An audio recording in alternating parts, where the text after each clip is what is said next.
अस्सलामुअलैकुम। आज की इस वीडियो में हम मज़ीद डिस्कस करेंगे क्विक बुक के अंदर ही। ये आपके क्विक बुक का डैशबोर्ड है। उम्मीद है कि आप यहाँ तक तो कम से कम लॉगिन हो ही जाएंगे। तो लॉगिन होने के बाद हम इसमें मज़ीद डिस्कस करेंगे अपनी कंपनी की मज़ीद कुछ सेटिंग्स को। तरीक़ार क्या है, वही आप चलेंगे गेयर बटन पे यानी सेटिंग्स पे, और यहाँ पर आप दोबारा से आ जाएंगे अकाउंट एंड सेटिंग्स पे। इस पर क्लिक कीजिएगा और थोड़ा सा इंतज़ार कीजिएगा। ये आपके सामने जो वो पेज ओपन हो जाएगा। कंपनी और बिलिंग के बारे में मैंने आपको बता दिया था। आज हम बात करेंगे सेल्स के हवाले से। सेल्स पे क्लिक कीजिएगा और बहुत ध्यान से सारी बातों को समझिएगा। ठीक है, सबसे पहले है customize. Customize the way form look to your customer. आपके कस्टमर को आपका फॉर्म कैसा दिखना चाहिए। ठीक है, इस पर क्लिक कीजिए और जैसे आप इस पर क्लिक करेंगे, थोड़ा सा इंतज़ार करेंगे आप, तो जी ये आपके सामने जो है वो नज़र आएगा।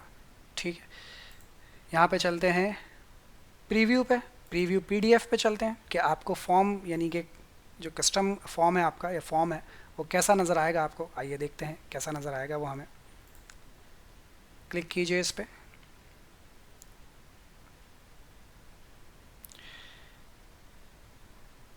ओके, ये इस तरीके से कुछ जो है वो बिल नज़र आएगा। ठीक है, यानी जब आप बिल बनाएंगे तो आपका बिल कुछ इस तरीके से जो है वो कस्टमर को शो होगा। ये है आपके बिल का तरीक़ार। ठीक, अच्छा, उसके बाद आप चाहें तो इसके अंदर चेंजेस कर सकते हैं। Edit invoice date turn heads and open wallet. इसको आप जैसे चाहें इसके अंदर कंटेंट, इसके अंदर या इसके अंदर, जैसे ये इसके अंदर कंटेंट है, कंटेंट को आप इसके अंदर एडिट कर सकते हैं। जस्ट एडिट पे क्लिक कीजिए, ये एडिट का बटन आ गया। ठीक है, दोबारा बताता हूँ कैसे किया मैंने आपको। बाहर क्लिक करते हैं इसका डिज़ाइन, ये डिज़ाइन है इसका। ठीक है, पहले चले डिज़ाइन की बात कर लेते हैं। Dive in with a template. कोई टेम्पलेट आप यहाँ पे है, ये इनके टेम्पलेट बने बनाए हैं, जो आपको इनमें से अच्छा लगे टेम्पलेट वो आप इसमें से सिलेक्ट कर सकते हैं। ठीक है, जो भी आपको मुनासिब लगे। इन्होंने ये सिलेक्ट किया हुआ है, आप कहते हैं ठीक है इट्स ओके, यही ठीक है, टेम्पलेट अच्छा है। दूसरा टेम्पलेट सेलेक्ट करना है, दूसरा टेम्पलेट लिए, तीसरा करना है, तीसरा, चौथा। जो आपको इनमें से अच्छा लग रहा है वो आप टेम्पलेट यहाँ से, मैं कहता हूँ मुझे ये वाला अच्छा लग रहा है, थोड़ा इसमें डेट थोड़ी अच्छे तरीके से फ्रेंडली है। उसके बाद ये हो गया डन। ठीक, इसके बाद नीचे वाले पोर्शन पर आते हैं। लोगो, ये लोगो मेरा लोगो है, बिल्कुल ठीक है, और ये लोगो मेरा ऐसे ही शो होना चाहिए। तो शो लोगो, लोगो शो नहीं हो रहा था। हाइड लोगो, लोगो हाइड हो गया। शो लोगो, लोगो शो हो रहा है। ये लार्ज शो हो रहा है, आप चाहें तो मीडियम कर दीजिए, चाहें तो स्मॉल कर दीजिए।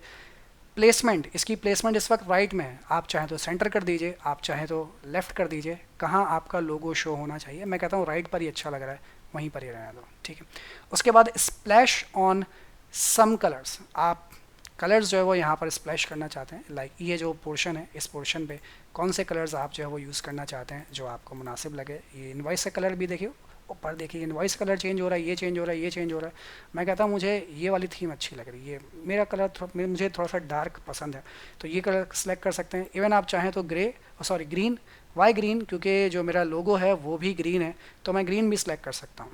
ठीक है, उसके बाद ये फ़ॉन्ट है आपके। फ़ॉन्ट अगर आप यहाँ से चेंज करना चाहें तो चेंज कर सकते हैं। EFT डिटेल्स हैं, EFT डिटेल्स यहाँ पे लिखना चाहें तो कंटेंट में आ गए हम ये। ठीक है, वापस डिज़ाइन पर आते हैं। उसके बाद when is a doubt printed out. ठीक है, यानी जो इसकी आउटलाइन है वो कैसे इसकी होनी चाहिए, ये टॉप से, लेफ़्ट से, राइट से, बॉटम से, यानी पेज साइज़ बेसिकली है। तो इसका पेज साइज़ जो है वो क्या होना चाहिए। Use letter paper, letter paper इसका हो या A4 हो, क्या हो, वो आप अपनी मर्ज़ी के मुताबिक यहाँ से इसे एडजस्ट कर सकते हैं। बहरहाल इसके बाद आते हैं कंटेंट पर। ये इंपॉर्टेंट इसके अंदर पहलू है। 1, 2 और 3 पोर्शन है इसके अंदर। पहला पोर्शन है इसका ये वाला। इस पोर्शन में क्या होना चाहिए, इस पोर्शन में बिज़नेस का नाम है आपका, बिल्कुल ठीक है, हमारा बिज़नेस का नाम होना चाहिए। आपका फ़ोन नंबर है, आपका ईमेल एड्रेस है, बिल्कुल ठीक है, होना चाहिए। इनमें से अगर आपको कोई चीज़ लगती है कि ये नहीं होना चाहिए तो आप उस पर अनचेक कर दीजिए। फॉर एग्जांपल आप कहते हैं ईमेल एड्रेस नहीं होना चाहिए, जैसे मैंने अनचेक किया यहाँ से ईमेल एड्रेस हाइड हो गया। आप कहते हैं नहीं मुझे चाहिए, शो कर दीजिए। उसके बाद कंपनी रजिस्ट्रेशन नंबर, कंपनी का रजिस्ट्रेशन नंबर जो है वो यहाँ पर शो होना चाहिए। अगर आप कहते हैं कि शो होना चाहिए तो ठीक है, नहीं तो हटा दिया आपने। ठीक है, यानी कि जो भी यहाँ पर एड्रेस है बेसिकली वो शो हो रहा है। उसके बाद वेबसाइट, वेबसाइट यहाँ पर शो होनी चाहिए या नहीं होनी चाहिए, आपकी मर्ज़ी है। ठीक है भाई। फॉर्म, अब फॉर्म के अंदर क्या क्या बातें शो होनी चाहिए। फॉर्म के अंदर वो करें इनवॉइस है, एस्टिमेट्स हैं, सेल रिसिट है और क्रेडिट नोट है। ये चार चीज़ें जो है वो आपके इनवॉइस में शो हो रही हैं, ठीक है।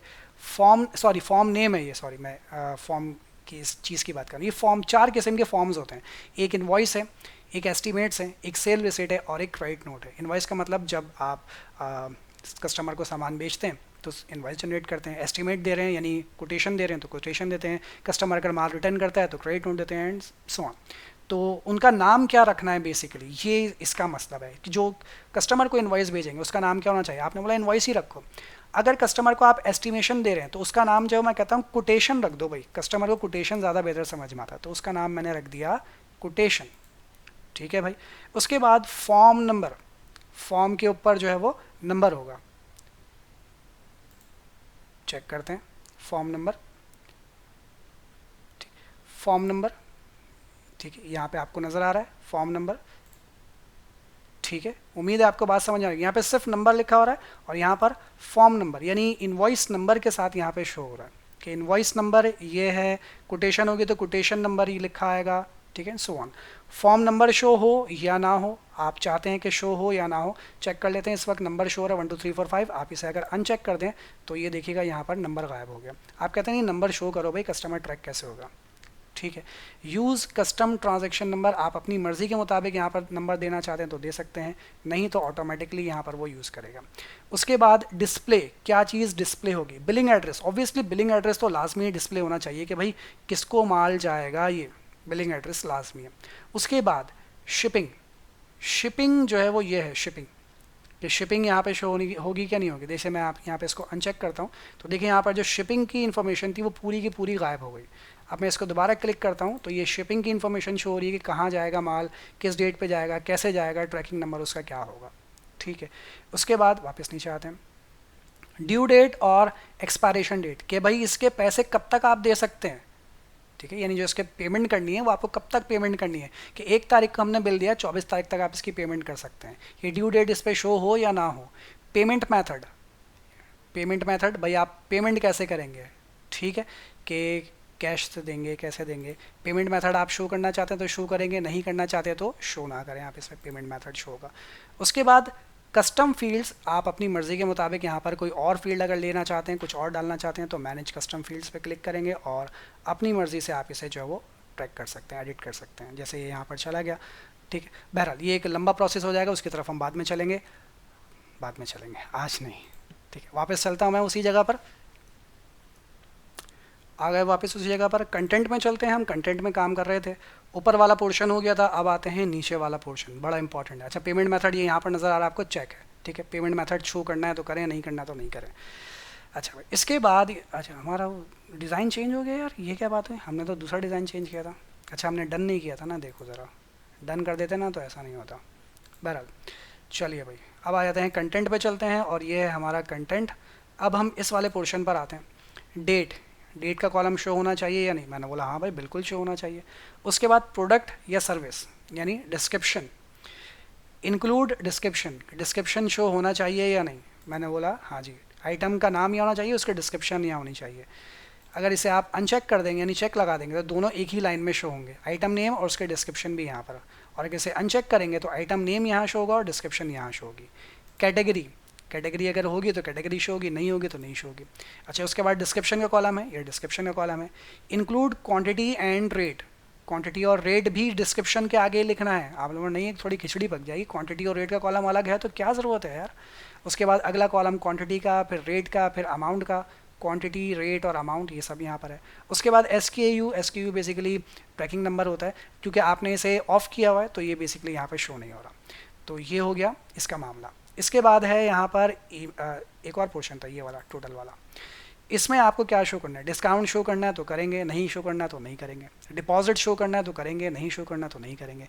एस्टिमेट शो करना है तो करेंगे, नहीं करना तो नहीं करेंगे। उसके बाद मैसेज टू कस्टमर, अपने कस्टमर को क्या मैसेज आप देना चाहते हैं, जैसे यहाँ पर लिखा we appreciate your business and look forward to helping and so on. तो ये आपके इनवॉइस में यहाँ पर जो है वो शो होगा, ठीक है।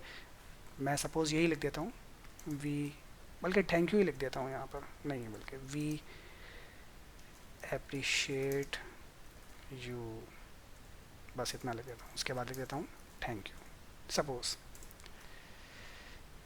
फ़ॉन्ट साइज़ वो कह रहा है कि भाई इसका फ़ॉन्ट साइज़ क्या रखना चाहते हैं, आप अपनी मर्ज़ी के मुताबिक यहाँ पे इसका फ़ॉन्ट साइज़ कम ज़्यादा कर सकते हैं, ठीक है, जितना छोटा हो। ये यहाँ पर देखिए आपको नज़र आ रहा है, we appreciate you, thank you. उसके बाद add footer text, add any extra information to your customer, अगर आप कोई और इन्फॉर्मेशन देना चाहते हैं, kindly for example kindly pay your bill within decided date so on, ठीक। इसकी अलाइनमेंट सेंटर रखनी है, लेफ्ट रखनी है, राइट रखनी है, कहाँ रखनी है आप रख सकते हैं। फ़ॉन्ट साइज़ जो भी हो वो आप अपनी मर्ज़ी के मुताबिक देख सकते हैं। ये देखिए यहाँ पर ये शो हो रहा है, ठीक। इसके बाद ये पोर्शन इसका कंप्लीट, कंटेंट वाला पोर्शन कंप्लीट हो गया, ठीक है। पहले हम ऊपर वाले पोर्शन पर आए, फिर नीचे वाले और फिर सबसे लास्ट वाले पोर्शन पर आए। इसके बाद ईमेल्स पे चलते हैं। ईमेल्स में क्या है कि इनवॉइस आप जो है वो ईमेल करेंगे, बिल्कुल इनवॉइस को ईमेल करेंगे। How your invoice appear in email, email में आपकी इनवॉइस कैसे अपीयर होगी, भाई ईमेल में आपकी इनवॉइस जो है वो ऐसे अपीयर होगी, ठीक है। ईमेल में, क्योंकि ईमेल जाहिर सी बात है किसी और तरीके से होती है, ईमेल में आपकी इनवॉइस जो है ना वो कुछ इस तरीके से अपीयर होगी, क्योंकि ये क्विक बुक सेंड करता है तो ऑब्वियसली क्विक बुक का जो है वो यहाँ पर अमल दखल होगा, उसका नाम आएगा, बिल्कुल आएगा। फुल डिटेल या समराइज डिटेल, क्या चाहते हैं? फुल डिटेल का मतलब सब कुछ आएगा यहाँ पर, और समराइज डिटेल का मतलब कि भाई कोई डिटेल विटेल नहीं आ रही, पैसे आ रहे हैं बस। फुल डिटेल मतलब हमें कहता है पूरी डिटेल भेजो, हमें कौन सा पैसे देने हैं उसके। उसके बाद standard email, edit the email your customer get every send form, ठीक है भाई। तो ये हम पहले भी डिस्कस कर चुके थे, उम्मीद है आपको याद होगा। तो ये बिल्कुल सारी चीज़ें वही हैं। उसके बाद इसे कर दीजिए डन, और ये आपकी जो है वो इनवॉइस का फॉर्मेट जो हो गया डन। अब जब भी आपकी इनवॉइस बनेगी, सेल इनवॉइस जब भी आप बनाएंगे, वो इसी फॉर्म में जो वो आपकी इनवॉइस बनाई जाएगी। ये हो गई एक बात। अब चलते हैं दूसरी बात पर, वापस आ जाते हैं हम, हमारा ये काम हो गया, इसे वापस चलते हैं हम और लिस्ट पे चलते हैं। थोड़ा इंतज़ार फरमाइएगा जी। तो जी आ गए हम वापस अपने ये वाले सेटिंग वाले पोर्शन में, सेल्स वाले पोर्शन में। आपने अपना फॉर्म जो है वो कस्टमाइज़ यानी इनवॉइस जो है वो कस्टमाइज़ कर दिए। अब यहाँ पर कुछ चीज़ें हैं जिन्हें समझना बड़ा ज़रूरी है, जिन्हें समझ लेते हैं एक बार अच्छे तरीके से, डिटेल में सारी बातों को। सेल फॉर्म कंटेंट, आपके सेल के फॉर्म में क्या क्या कंटेंट होना चाहिए, वो हमने वहाँ से भी एडिट किया था, यहाँ से भी कर सकते हैं। सेल फॉर्म कंटेंट, यहाँ पर आइए, बहुत ध्यान से समझिएगा। प्रेफर्ड इनवॉइस टर्म, यानी आप जब कस्टमर को माल सेल करते हैं तो वो जो इनवॉइस यानी बिल के पैसे कस्टमर पर ड्यू होते हैं वो 30 डेज़ में ड्यू होते हैं, ऐसा डिफ़ॉल्ट हुआ हुआ है। आप कहते हैं नहीं भाई मैं 30 दिन का उधार नहीं देता। अगर आप अपने कस्टमर को 10 दिन का उधार देते हैं कि भाई मैं आपसे 10 दिन के बाद पैसे मांगूंगा, तो आप यहाँ पे जाइए नेट, अब 10 दिन का ऑप्शन ही नहीं है सर इसमें, तो 15 डेज़ का, 60 डेज़ का और 30 डेज़ का। तो फिर आप कर दीजिए ऐड न्यू, नेम आप अपनी मर्ज़ी के मुताबिक रख दीजिए, डेज़ आप यहाँ पे लिख दिए 10 डेज़, ठीक है, और उसके बाद आप इसे कर सकते हैं सेव। बहरहाल मैं कहता हूँ कि 30 डेज़ ही रहने दीजिए।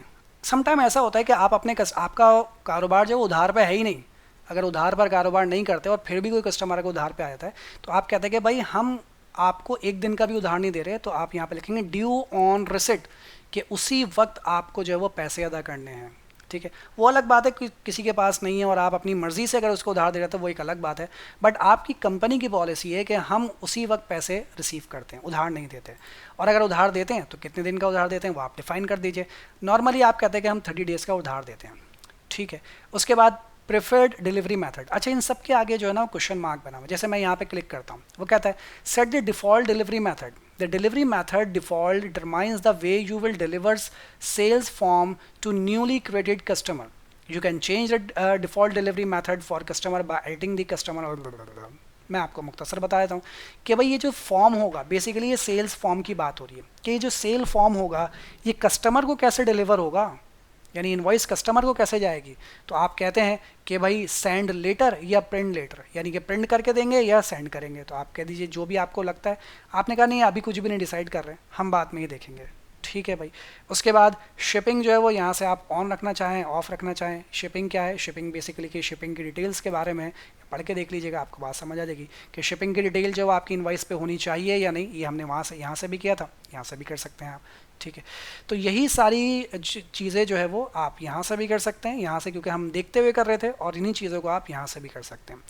सर्विस डेट यहाँ पर ऑन है। सर्विस डेट बेसिकली क्या होती है, सर्विस डेट का मतलब ये होता है कि आपने कंप्यूटर बेचे, अब उसकी सर्विस भी की है, तो सर्विस कंप्यूटर किस डेट पे बेचा और उसकी सर्विस किस डेट पे की है, तो सर्विस डेट की डेट जो है वो अलग होती है, क्योंकि सेल की डेट अलग होगी। फॉर एग्जांपल कंप्यूटर बेचा आपने 10 तारीख को, उसकी सर्विस करने गए आप 15 तारीख को, तो 15 तारीख की सर्विस डेट जो है वो आपके बिल में शो होगी कि कंप्यूटर बेचा था 10 को और सर्विस की थी 15 को, दो अलग अलग डेट्स। डिस्काउंट, डिपॉजिट, ये हमने यहाँ पर इसको कस्टमाइज़ कर लिया था, ठीक है जी। उसके बाद आप इसे कर देंगे सेव। तो कहने का मतलब ये है कि आप यहाँ से भी कस्टमाइज़ कर सकते हैं अपने फॉर्म को, यहाँ से भी कर सकते हैं। उसके बाद ये प्रोडक्ट की डिटेल, वही सारी डिटेल जो यहाँ पर थी वही यहाँ पर है। हाँ, कुछ चीज़ें न्यू हैं जो कि मैं आपको बिल्कुल समझाऊंगा। दो चीज़ें यहाँ पर, जैसे यहाँ पर कह रहे हैं कि track quantity and price rate, कि आप चेक करना चाहते हैं कि हमने फॉर्म में, यानी जो सेल इनवाइस बनेगी उसमें कितनी क्वांटिटी सेल की है और उसका रेट क्या भरा है। आप बिल्कुल इसको ट्रैक करना चाहते हैं, इसलिए ये ऑन है। आप इसे चाहें तो ऑफ़ कर सकते हैं, लेकिन इसे ऑफ़ करना मुनासिब नहीं होगा, अच्छी बात नहीं होगी, बेहतर है कि इसे ऑन ही रहने दीजिए।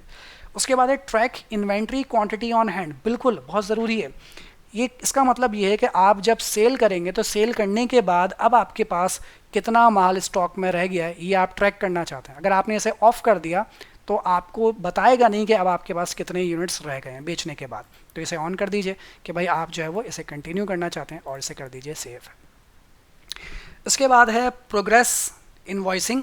प्रोग्रेस इनवॉइसिंग बेसिकली क्या होता है, इसका मतलब ये होता है कि आप इसको पढ़ के देखिए, बात समझ आ जाएगी कि अगर आपने कहा है कि मैं आपका ये पर्टिकुलर काम कर कर दूंगा, इसका बिल बनता है 10,000 रुपये, पहले हिस्से में मैं आपको इतना काम कर दूंगा, उसके देंगे आप मुझे 3,000 रुपये।